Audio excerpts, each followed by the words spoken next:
Some people, when they're waiting for their organ, have been ill for like years, whereas I didn't have that. I had a sudden illness.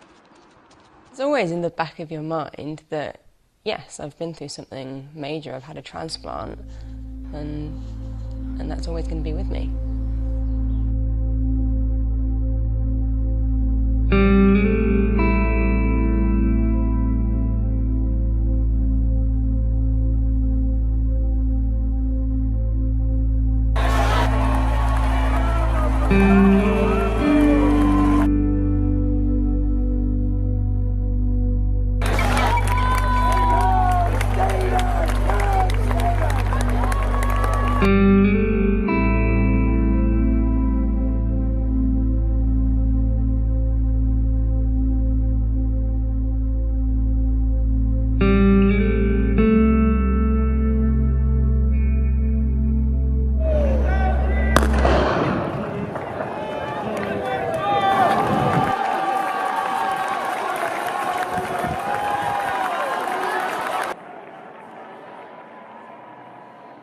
I wanted to see what I could do.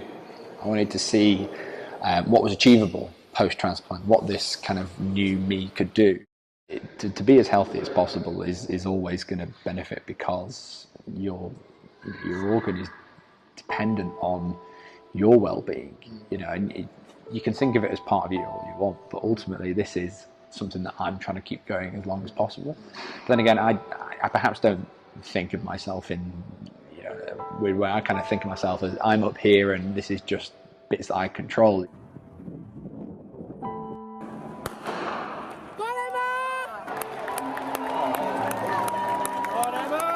can't just take it for granted that you've had this transplant and now everything is going to be fine.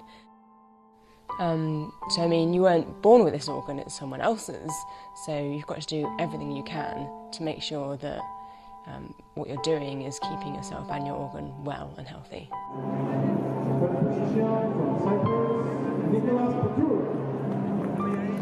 A lot of people aren't told the length of their kind of like organs and stuff like that, but as kidney patients we usually are, because we tend to have the need for more than one throughout our kind of life. So I got told initially 20 years is probably the average for a live donor, which is, they say, it's the creme de la creme. You know, like someone from a living person.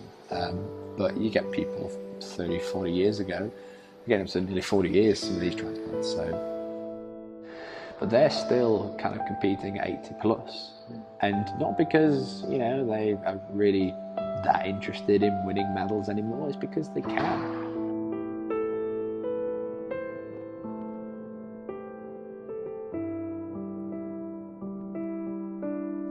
Being active is great, and all the sort of sports that are involved in transplant sport, I mean, you do need to be active, but it's also a sense of community, which is really important, I think, in managing your illness.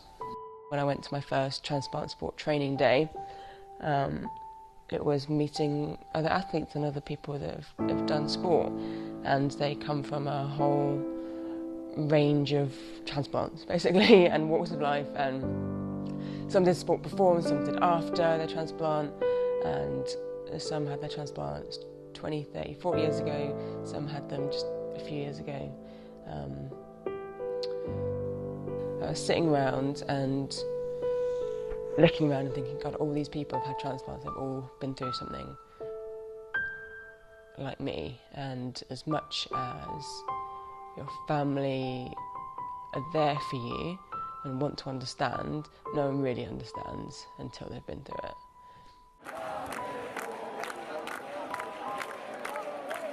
Language barriers don't seem to exist here, which is incredible.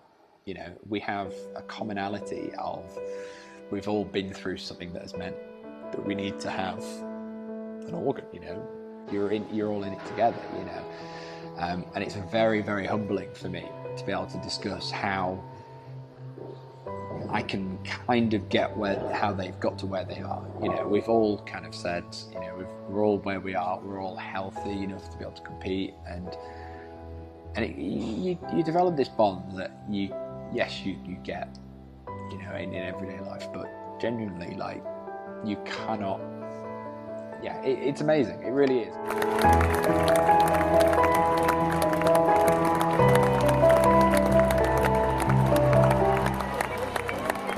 It's easy to hear other people's stories and think, oh my God, that's amazing, and forget what you've been through as well. And then you can sort of reflect on like, oh yeah, I've been through that as well. And everyone that's had a transplant has a similar story. So you're automatically, when you're involved in transplant sport, surrounded by hundreds of people that have got an interesting and similar story to you that you can relate to. And that's pretty unique.